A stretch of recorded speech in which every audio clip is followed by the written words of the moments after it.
All right. So, welcome to this episode of The Fundable Founder. I'm with Adam Honig, the founder and CEO of Spiro. Welcome, Adam. Hey, Charlie, good to see you. Good to see you too. So, I think it'd be good to kick off with just tell us a little bit about you and your origin story. Well, I'll tell you about Spiro's origin story because, my origin story is just in sort of the natural way of coming to being. But so actually, it's really interesting because Spiro, we started Spiro because of a movie. And I'll tell you the story. But basically, so before Spiro, I had started and ran what became one of the largest Salesforce consulting companies in the world. And we sold that company. And, as it is, when you sell a company, you get a little bit of time off. And I went to go see a movie. And, one of the things that people might not know about Salesforce is just how much people hate using it. And so all of this time, I built this big company for helping people implementing Salesforce and trying to trick their users into using it. And it was really hard. And it was the point where actually, when I asked a group of people how much they liked Salesforce, and some guy threw something at me. So that was the backstory. And so I sold the company. We had a great outcome. I went to go see this movie called Her, which I don't know if you're familiar with it, Charlie. I haven't seen it, but I remember it. Yep. It's actually an okay movie, but I was really excited because Joaquin Phoenix downloads a new operating system on his phone. Check out how geeky this is, but it's played by the voice of Scarlett Johansson. She's not in the movie, just her voice. And she works with Joaquin to kind of help him through his day and all of this whatnot. And he falls in love with her and it gets really weird. But the point is, I'm watching this movie and I'm thinking to myself, this is what people need. They don't need Salesforce. They need Scarlett Johansson telling them what to do all day. And so I called up Andy, my co-founder, like right at 11 o'clock at night when I got out of the movies. I'm like, Andy, we're gonna replace Salesforce with Scarlett Johansson. And he was like, what? What are you talking about? So anyway, so the concept for Spiro kind of came out of that movie, which was, hey, wouldn't it be amazing if we had software that was like Scarlett Johansson in that movie that just knew everything that salespeople were doing, so it could log all their calls, take the notes for them, help them organize all their contacts, score their deals for them, just do all of that crap work that salespeople have to do instead of selling. And so that was sort of the nugget of how we got Spiro going with that vision. That's fantastic. So I'm sure you're not the first person to be inspired by Scarlett Johansson, nor will you be the last. She wasn't available when we started the company. Like we tried to get her in on, she was having a baby and then doing a movie. Maybe in a future round, we'll get her in the company. I don't know. For sure. And I don't know. I mean, maybe you need to call your product Scarlett. Yeah, maybe. So that's a tremendous origin story. Inspiration coming from a movie, inspiration coming from your prior life as a Salesforce consultant. So tell us, and you told us a little bit about Spiro. Tell us a little bit about what you decided to build at Spiro, right? In terms of team, product, customer traction, and how that fit in with a fundraising strategy. Well, the good news is that we went down entirely the wrong path initially. And whatever. So we decided, because we had all of this experience with Salesforce, that we were going to build an AI thing that sat on top of Salesforce, sucked out all the data, and really helped salespeople that way. And we were going to make it free and monetize by upselling all of these free people that we had. And so we spent about a year building the AI. We trained it with thousands of free users. We got up to about 15,000 free users. And then we realized we'd done it all wrong. And the reason why we did it all wrong is because what we discovered was, to get 15,000 free users using Spiro with Salesforce, there was another 60,000 people who were trying to use it with nothing. Okay. And we started to investigate that other group, and it turned out that there was this whole market segment of people not using any kind of sales platform, who really needed something, who were willing to actually, try something new, as opposed to the Salesforce users who it was sort of a nice add-on because they already had Salesforce, they already hated it. Our value prop is it'll be better, it'll help you. But for the guys who didn't have anything, and women, their perspective was, this is amazing. This can really help us make more sales. And so we pivoted the whole business. We had raised a bunch of money from angel investors, and we kind of had to go back to them and say, oh, we're doing something a little bit different, and this is what we're going to do now. But it turned out to be really good, because instead of just like being an add-on to somebody else's platform, we're our own platform now. And so, companies are basically running their whole sales operations on Spiro, from quoting to prospecting to even customer success, and nobody else, is we're the source of truth for them, which is a much stronger position to be in. So do you think there's anything you could have done before you went far down the wrong path, to have determined that earlier, that you kind of wish you had done, or that you would advise other entrepreneurs to do? Well, it's so hard, right? Because everybody comes into the starting of a company with their own ideals and their own conceptions. And you have to be very determined if you want to start your own company. And so that determination can sometimes lead you in this wrong direction. So, the one piece of advice I would give my past self, if I could, would be to do more end user interviews. So, we do 6-8 end user interviews a week right now. People using the product, not like the buyers who are paying for it, the actual people. And I think if we had done that more regularly early, we would have been able to figure out our pivot way before we got to 15,000 free people using the product. So for me, that's super important. That's great. So let's go back to kind of the fundraise. So you said you raised, your first round was a seed round of $1 million or so. Exactly. We mostly raised that from high net worth individual friends and family, people that we met on the T, pretty much anybody that we could find.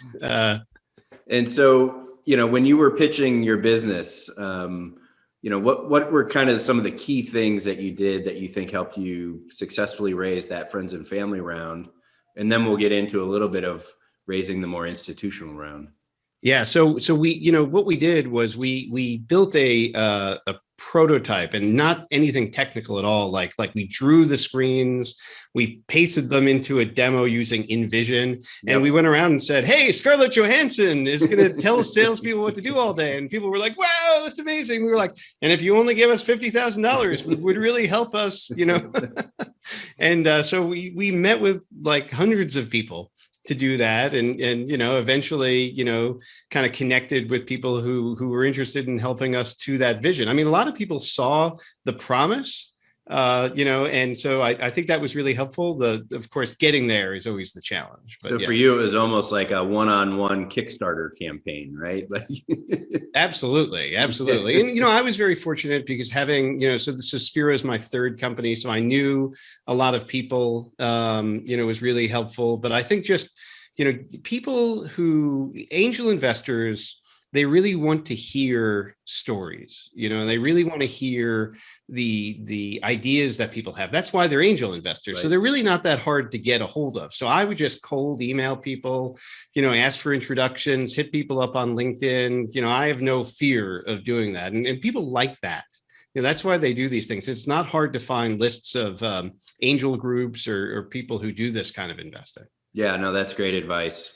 I imagine, some of the pushback that you may have received from early investors. In this case, you're talking about going into what at the time, the CRM market, right? There's a big player, and a lot of people probably said, why are you going into this crowded market? Yes. Yeah, the crowded market theory. It always really made me upset, I have to say, because it's like, Adam, your market's very crowded. I'm like, but it's a $32 billion market today, and it's growing at 10% a year. And people are like, but it's very crowded. I'm like, well, okay, how about this? You tell me the market that's not crowded. The market for selling wings to automobiles, it's a very uncrowded market because there's nobody doing it. Right. But none of the investors like that idea at all. So it was really terrible to try to convince them that we should, go after an uncrowded market. So yeah, I think, our pitch kind of got distilled down in the minds of the investors is, hey, Spiro would like to compete with the most successful SaaS company in the entire world. Would you like to invest? And people were very worried about that. And so I think to overcome that, what we had to do was say, well, listen, there's a whole world of people out there, but our segment of companies, industrial, manufacturing, distribution kind of companies, they're not using Salesforce because they think it's too complicated. They think it's for technical people. They think it's for, software companies and stuff like that. They don't think it's for like real men companies. And so we had to show, enough examples of that for people to go, oh, okay, that makes sense. This $8 billion niche, is not dominated by Salesforce, Right. so that's kind of what took it to happen. And I think you also got to show people that not only is it not dominated by Salesforce, it's really dominated by Excel. That's right. That's right. Bill Gates is still my biggest competitor, and he's been retired for like 15 years. Exactly right. So you pivoted the business, you became your own standalone.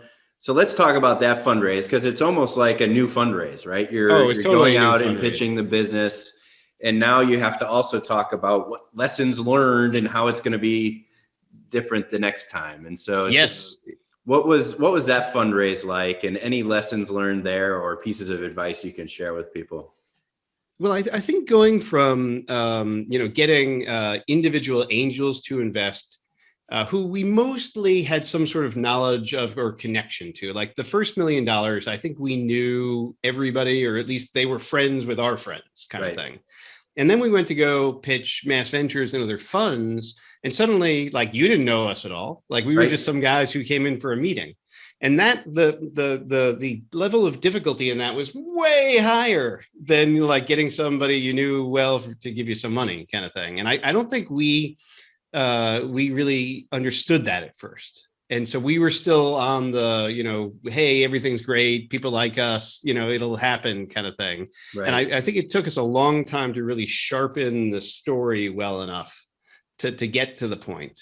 So I think we had, I'm going to say like 70 pitch meetings or something, like something crazy. Some just like all I was doing was decks and pitches and emails and talking to every fund, that I could possibly get a hold of kind of thing. It was really hard. Yeah. And how long did that fundraise take, do you think? Was it this like 6-8 months or?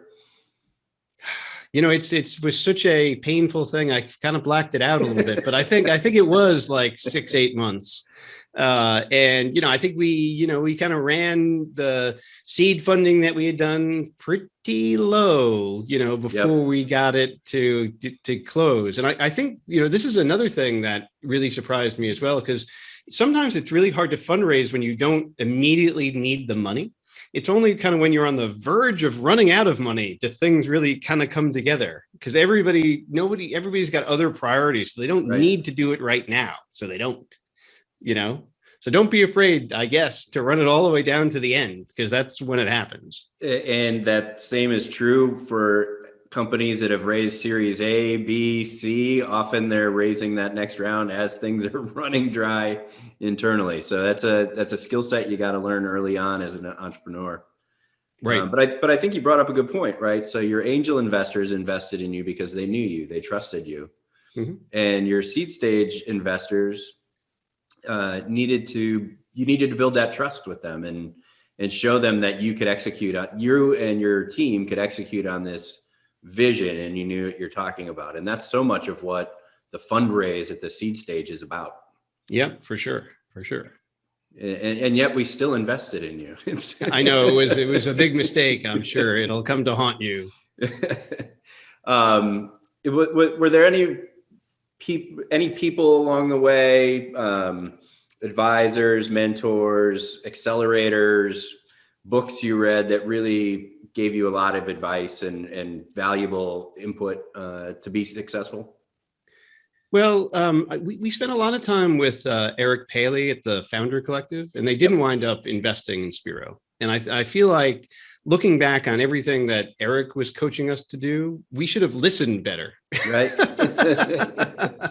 Like, I think we were like, oh, okay. Like, I feel like we interpreted his feedback as like, okay, these are the things we need to do to get him to invest. When I think now in retrospect, I see his feedback as, oh no, these are the kind of things you need to do to build a successful company. Right. And I'm like, oh, okay. Like the user interview thing. Totally get that now, but kind of stubbornness that I think might have held us back from that a little bit. So he was very helpful. I mean, Mass Ventures has been extremely helpful all along the way.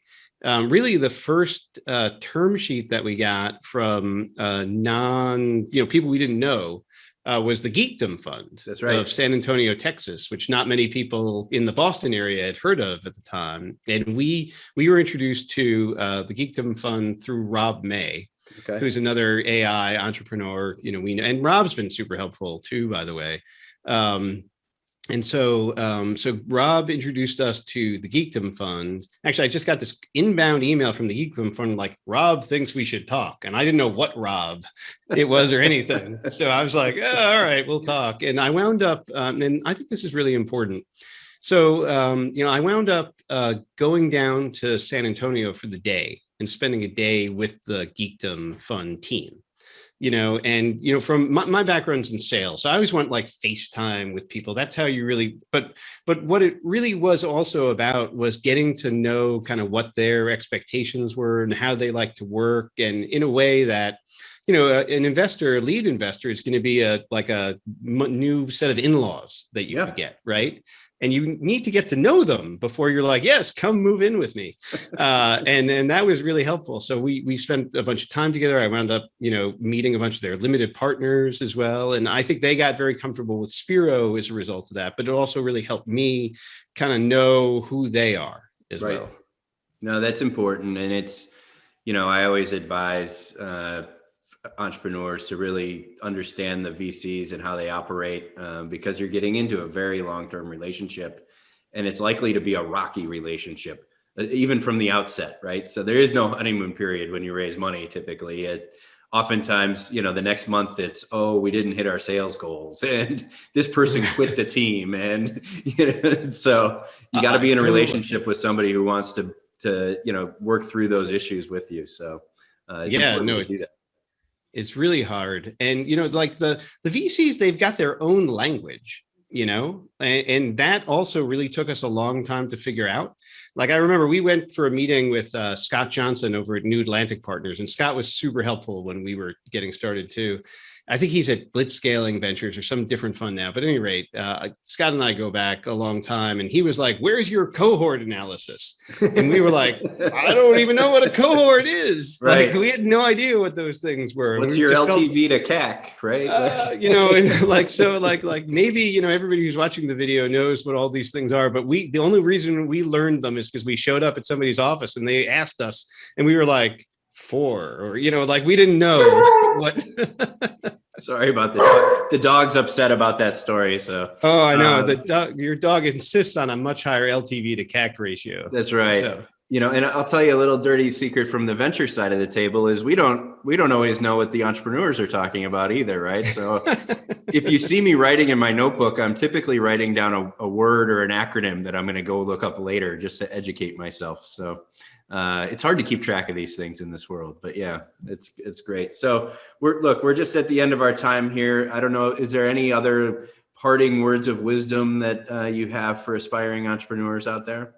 Well, I wouldn't be afraid to cold email VCs. You want to go meet with Coastal Ventures, just email them. Like, email them 5 times, call them. They'll eventually, they'll get back to you, maybe, if they're interested. And the other thing is my other word of advice is, if you're not hearing back from a VC, the answer is no. Yep. Unfortunately, they don't. Unlike you, Charlie, a lot of VCs don't tend to have the best email etiquette, which I would define as actually replying to your email and saying, "I know you really spend a lot of time with us, but we're no longer interested." Like they're going to get back to you if they're interested. Yep. So you don't have to spend a lot of time agonizing over that. Oh, yeah, I guess they're not interested. Yeah, VCs tend to want to leave the door open just in case something really, really goes well. But no, I think that's right.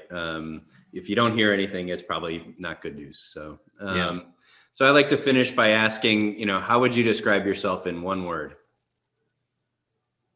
Energetic. All right, energetic. Well, thank you, Adam, for being on the Fundable Founder today. Enjoyed listening to your Spiro story, and good luck with your business. Yeah, right on. Good luck with everybody who's raising money out there. Thanks, Adam. To innovate, invent, and disrupt? We're your partner to fuel your growth. Contact us to learn more.